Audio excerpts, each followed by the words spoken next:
Underneath the Middle City Guild Hall of the Mortician Executioners, there is a hall of practice and training. It smells of sweat, of cleaning chemicals, a little bit of blood. Archolloch, describe your character's appearance and tell us the nature of his training when the Aelfir nobleman walks in. Archolloch is tall, kind of round-shouldered, but like very triangular figured drow. So the legs and waist are like pencil thin, padded out a bit by like a belt filled with gear and hung with some other what seems like uniform standard issue type things that might be used in the trade of apprehending, killing, and then also oddly like some bureaucratic stuff like blank parchment. Quills in your sheath. Yeah, an ink pot, and it probably rather than a quill, like a lead fountain pen. Filled with a resilient ink. And Archolloch is very like gray sky, like when you're describing the gray, almost silver, in coloration from the top of the head to as far as you can see. He is very, very pale. This like wispy hair, ears that are long and kind of like hook backward with like kind of a little bit of knobbling, and dark circles around his eyes. He looks unwell, and he is in the trade of being a mortician executioner, which is not nearly as exciting moment to moment as it sounds. It's a lot of wait, hurry up and kill someone.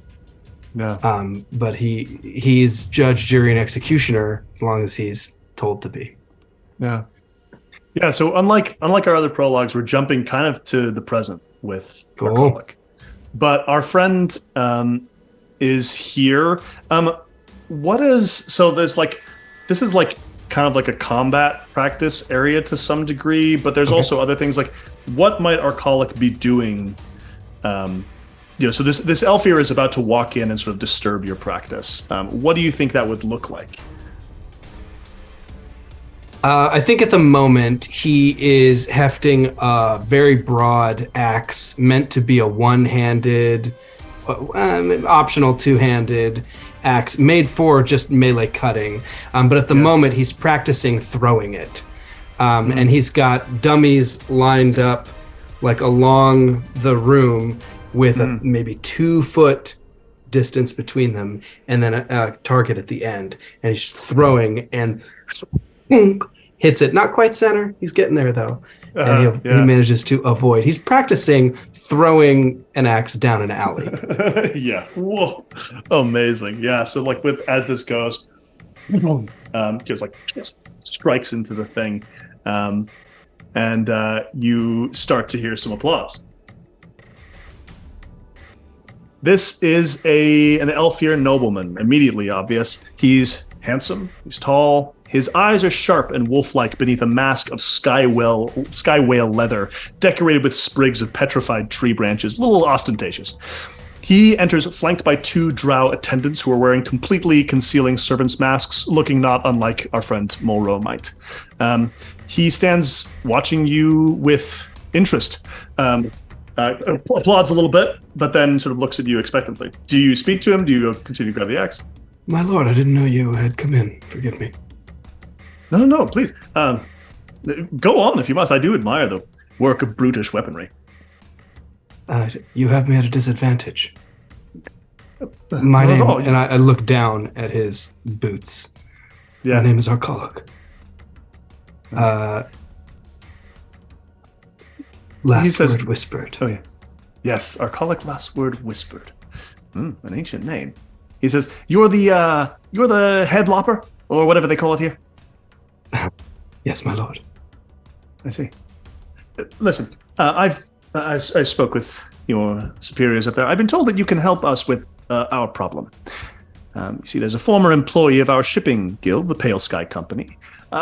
This person has broken an extremely rigorous contract into which she voluntarily entered, and we're told by our council that your methods are the cleanest way to resolve things.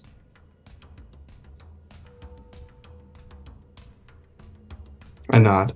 Yeah, it says, she lives at the Sky Docks normally, but has taken up residence in this quarter. We hope to resolve this immediately, if this is possible. The paperwork of declaring the suspect dead will take about 24 hours, at which point I can perform the execution. I see. I see.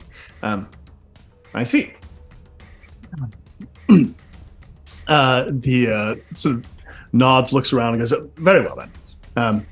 He steps up to you, and I shall return in 24 hours, but he looks at your sort of pale, grayish skin. He says, you're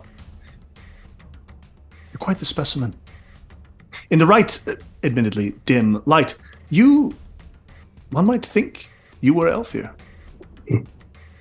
Yeah, your lordship is not the first to have made that observation. You have quite the manners. May I ask of your origins and upbringing? Yes. I was housed with the Brannier family and did my durance there. They were gracious and educated me. I was raised almost as one of their children. Of course. If you'll forgive the impertinence. Oh, no, not at all. One can sense the elevated origins of your personality. I shall leave you to your business and return tomorrow. I'll start pulling out of a lead scroll case a form and say, if you'll just give me the details and necessaries, I'll prepare the paperwork. Yes, very well. He passes it immediately to his drow servants, and sort of very polite to you, very annoyed with the bureaucracy, steps up and out of the place. We move forward 24 hours into the future, maybe 25, let's say.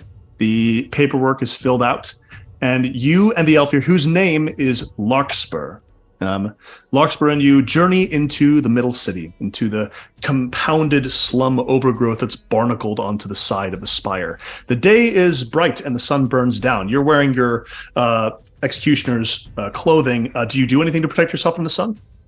Yes, so the executioner's clothing has like a double-buttoned kind of military-style lapel that I like secure around, military collar, probably some brass fittings or something on the shoulders. Yeah, I love it. And then there is a hood that comes down over the face that looks almost like a funeral veil, but it's thick cloth, and it just leaves like one kind of bar of my eyes exposed.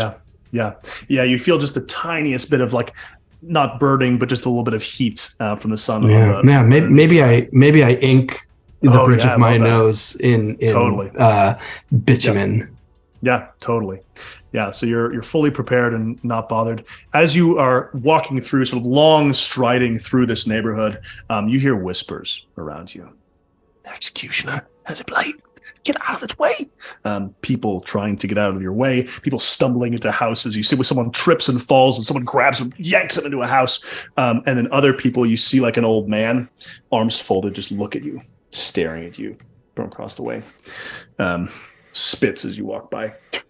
But as the Aelfir passes, he bows deeply and says, "Your lordship." But any reactions that Archolloch has to that, any of us? Oh, he is very practiced at keeping himself to himself. Yep. There's almost like a choreography to the way he moves and walks in moments like this, particularly. Once the hood is on, he's in character. Yeah, absolutely.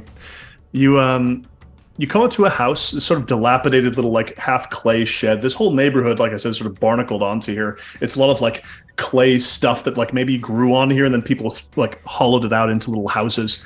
And a teenage drow boy steps in front of you with a little dagger.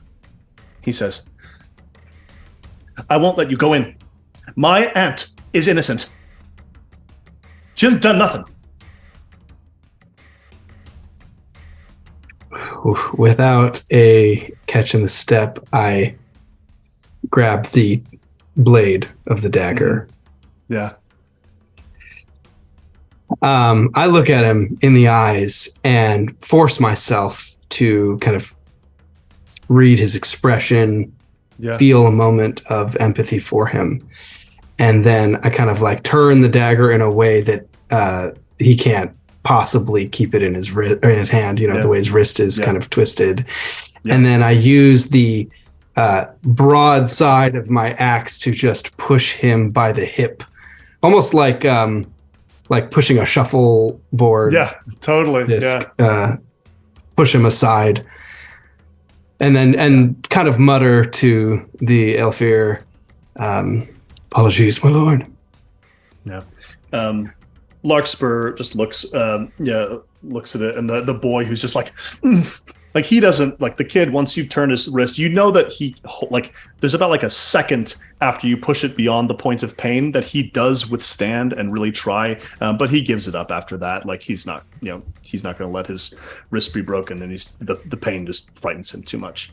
But before you even like the boy starts to try and like he cries out, he's going to get up again, and you hear a voice saying, Tanner, stop.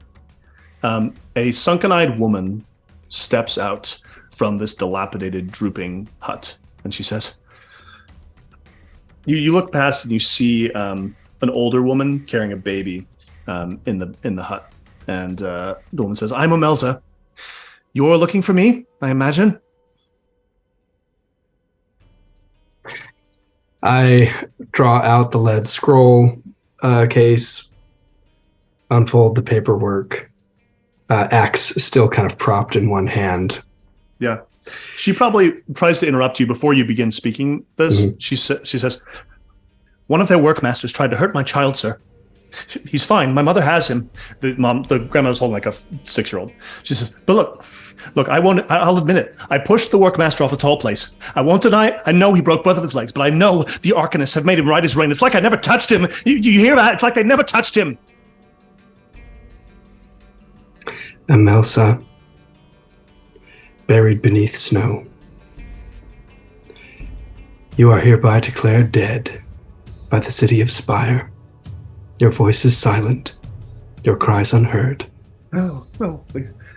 Ashes will be ashes. And then I throw the axe. She tries to call out to her mother to close the door. The mother doesn't. The axe, she turns sideways. The axe hits her in the side of the head, splits her skull immediately. Immediately, there's a splash of brains onto the like wooden platform that does. As she collapses instantaneously, the axe slams down, like causing like an inch of dent into the wood as her body just collapses. Tanner screams, cries out, runs to the body. I'm stepping forward slowly, like a lumbering giant, in my gate. And I get to the door and I pull out a pouch that is filled with turquoise coins that look like they look like casino coins or tokens. Specially made coinage as kind of like a weregild, and throw it onto the floor beside the body and say, rights will be made for the dead. Pick up the axe, wipe it against the white of my uniform, and then slide it into the belt, and turn to the Aelfir and bow. And as I bow my head, probably the people in the house just hear the tiniest bit of a under the hood. Yeah. There's this. Yeah, the veil covers you, but the tears run down, and you feel them like taking away the bitumen that you've smeared there. For a moment, your vision blurs. You feel a little bit of sun on your neck, and you think maybe there's something uncovered. You look up and you don't see reality anymore.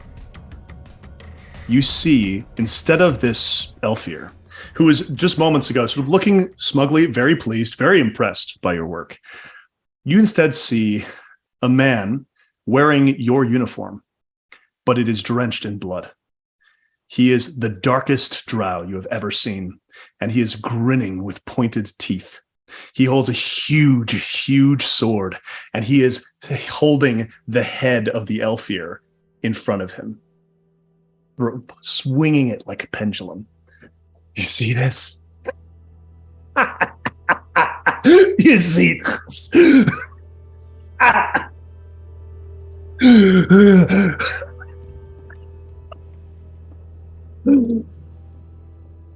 You're back in. The Aelfir is standing there looking smug.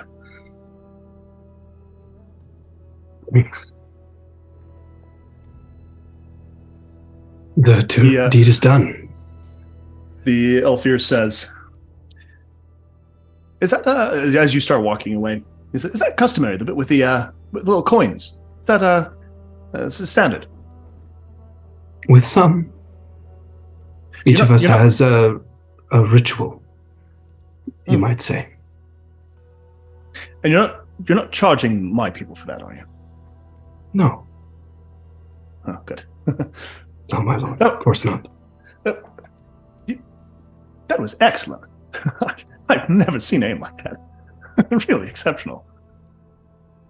The axe is the implement of the executioner. Do you still duel at all? Like if I was to get into trouble, or one of my sons, God forbid, if that was to happen, could I entice you to come and resolve something?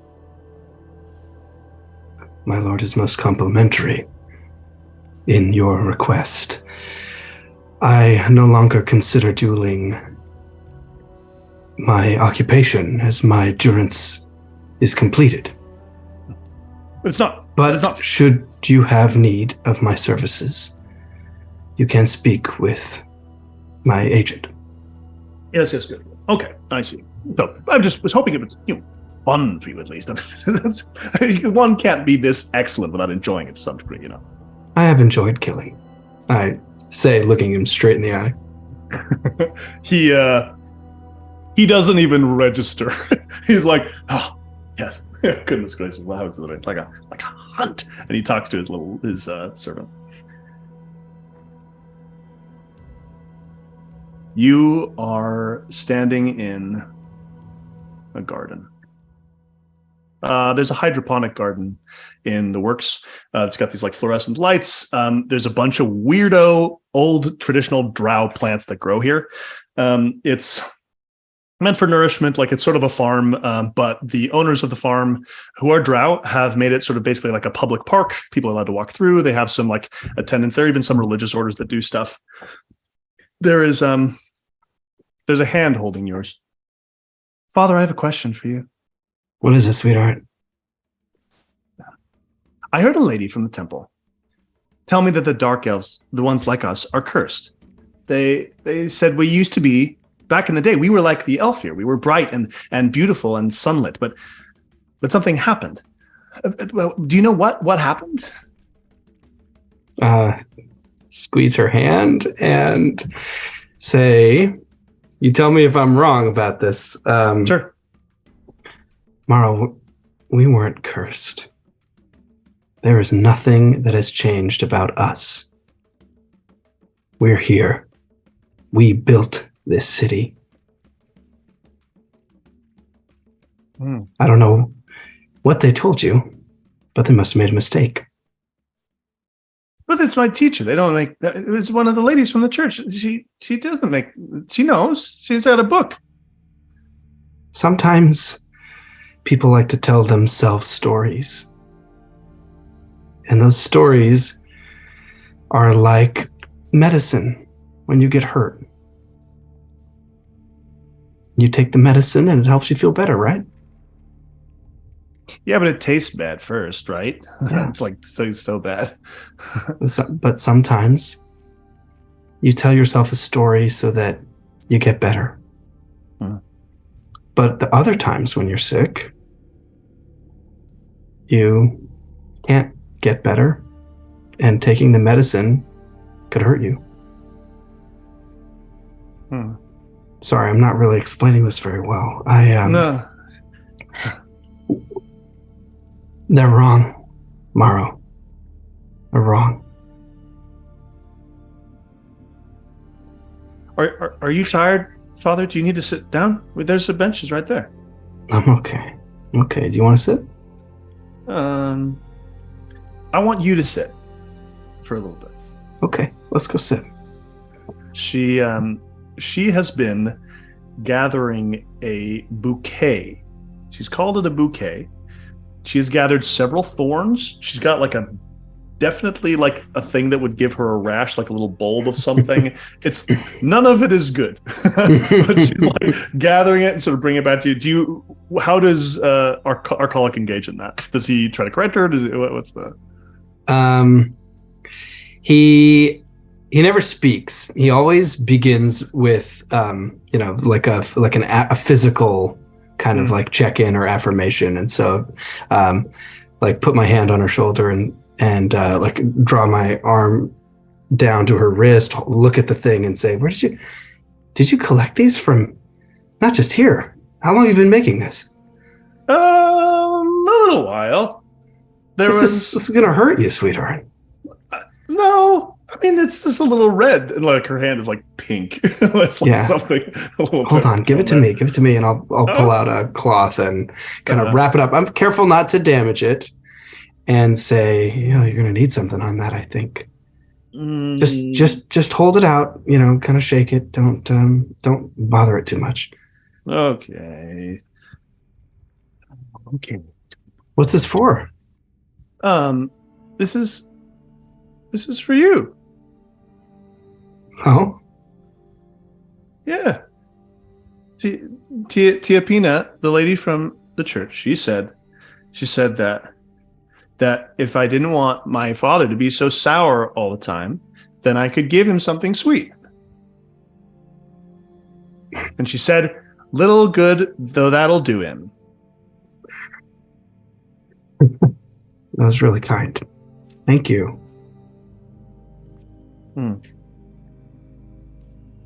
Can we go to church sometime?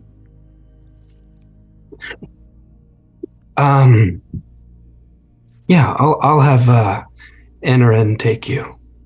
You can go. You should go. I go sometimes. Tomorrow I can't go. Why not? Remember how I told you that I do some work that makes it really hard for me to talk to people that live near us? That you kill other people?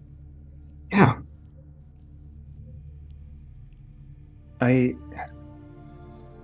It's hard for other people to see me. It's not good for them.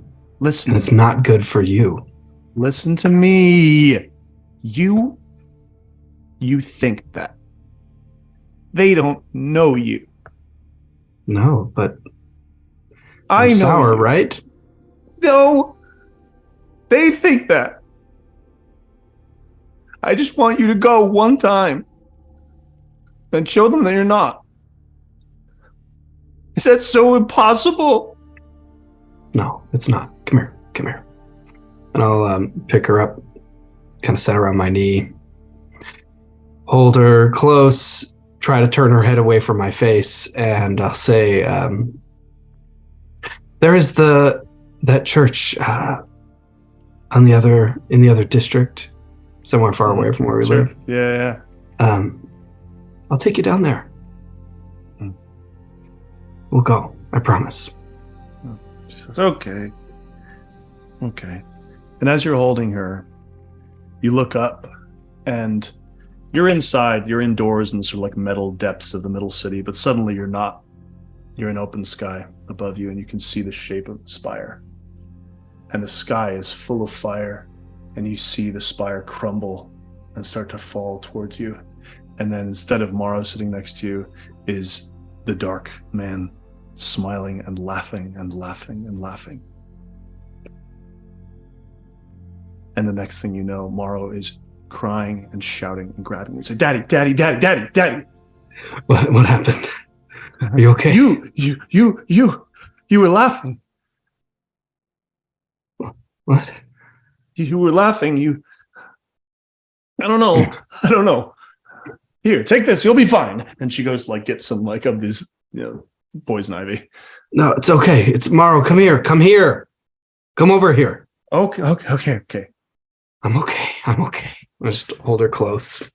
And I pull out the cloth with the bouquet she's made. Yeah. And say, I've got this to make me feel sweeter. It's all right. I'm sorry I scared you. No, it's okay. It's okay. Love you. Love you.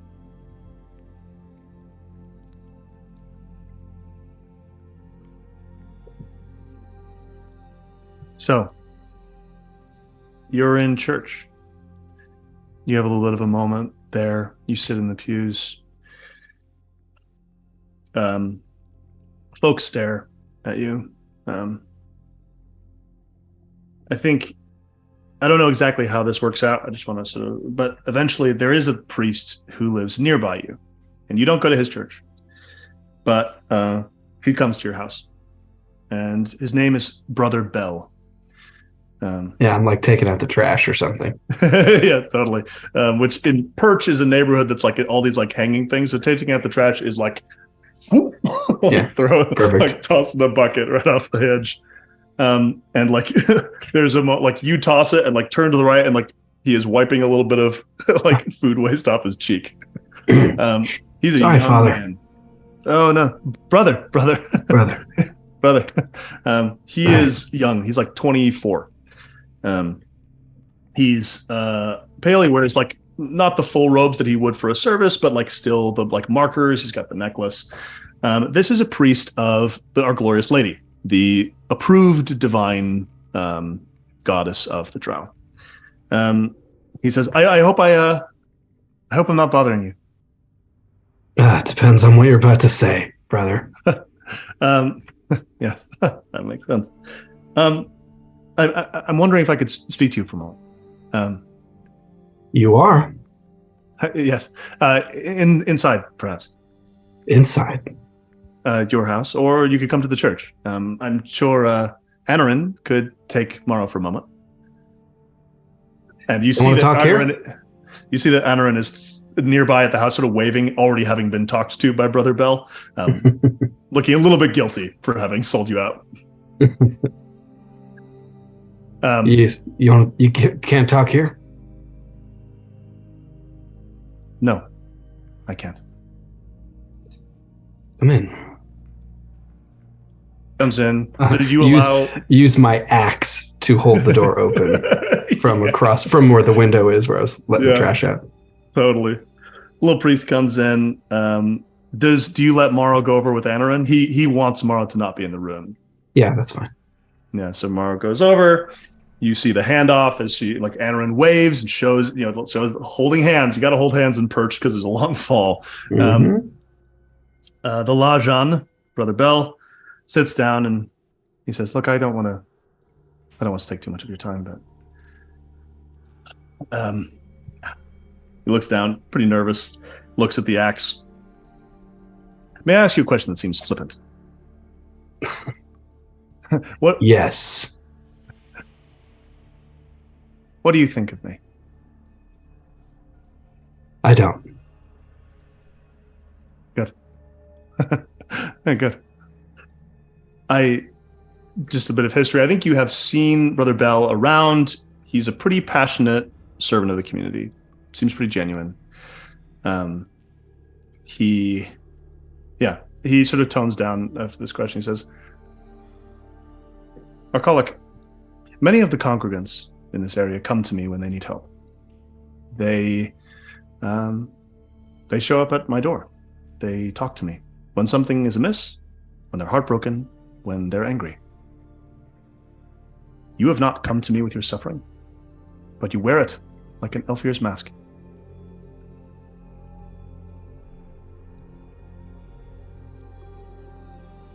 You want me to talk to you? Right here, right now? I want you to know that I'm here to talk to you. And now seems an appropriate moment. Why is that?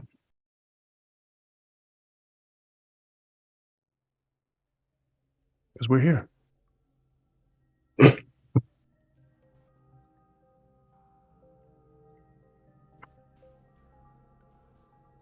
I have nothing to say to God. I can speak to you as your neighbor. I can sweep off your front porch. I can wave to you as I take out my rubbish.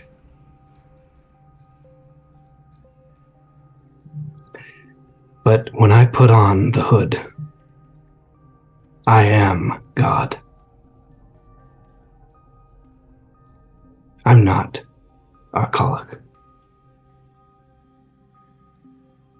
And if you wish to speak to that man, go to another kind of church.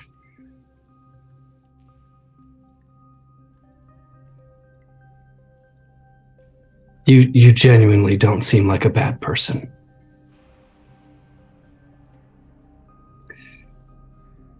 But there is nothing that you can do to help me. That's not your fault.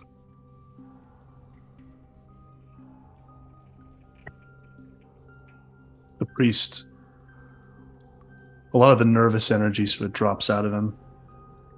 And he's at this last bit, there's sort of like an ember glowing in his eyes.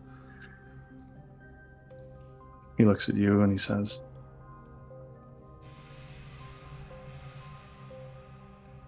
what if I needed something? What if this community needed something and they needed the help of a god like you? Like him, I correct him. Mm-hmm.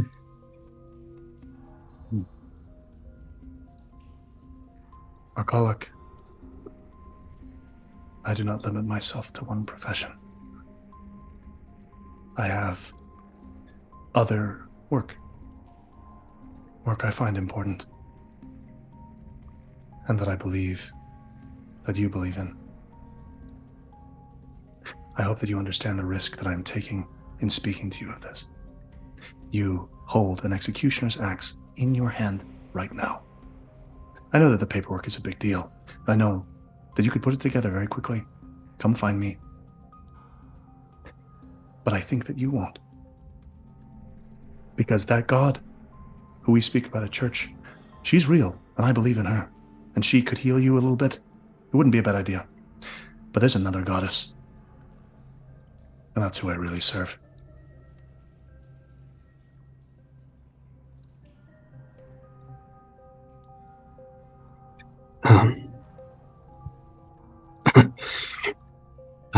Sorry.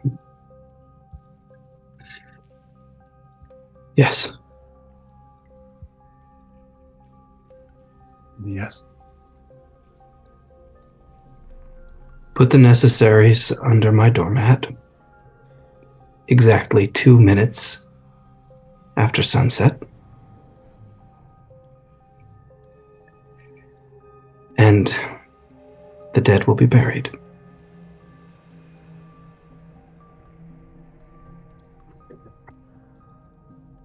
He stands up, see his hands are shaking a little bit.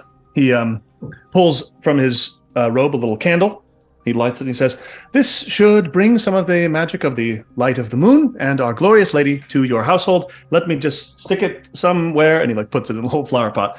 He says, "Let that burn for a few hours and all will be well." And he closes the door.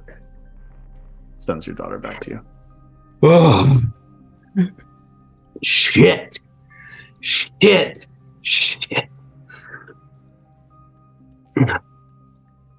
And Archolloch really not quite sure how he feels about this exactly. I mean, this is his first step, right?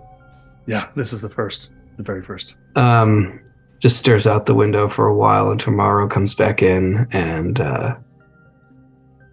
it's pretty quiet for the rest of the day. Yeah. Then at sunset, exactly 2 minutes and 10 seconds after sunset, I draw the necessaries out. I fill out the paperwork. I lock all the doors in the house while Morrow sleeps, and put on the headsman's hood. Yeah. And you go out into the city, into Spire. I think you do, over the next few months, there are a few times that Brother Bell calls upon you for help. You do not interact with anyone else.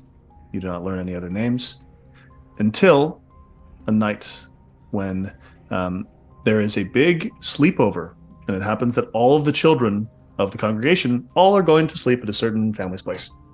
And there's a certain family who takes care of it. And you find yourself invited to deep down into the works. You head down, it's a little bit of a journey, and you find yourself entering a space that is shaped like an egg. This is a recreation, or an attempt at recreation at the forms of the old drow temples, many of which have been torn down and broken. There are other people here. They're hooded, they're masked, wearing the colors of the dark side of the moon. There is a hand that takes yours. It is Brother Bell's hand. And you are brought in. There's a moment before the ritual happens, before it fully starts, that you get shoved against a wall by someone else. They push you. Someone says, "Look, we'll take all the swords we can get. But our hidden mistress herself could balk at how much drow blood has dripped from that blade." Brother Bell says, "Listen, sister." But she doesn't seem particularly interested in listening. You see her eyes through her mask looking up at you. I don't dare respond. There's no correct answer here. Yeah. And eventually she lets go, and Brother Bell talks her down. Yeah, you see the choreography again of the steps as I kind of continue. Yeah. The ritual washes over you. You barely remember the words. You listen, you repeat the vows that are given. And in the final moment, a carafe full of blood is poured over your face.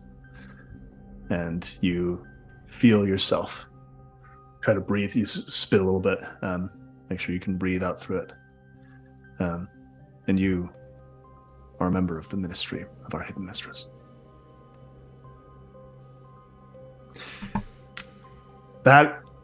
That's it for us, everybody. Did we all get covered in blood?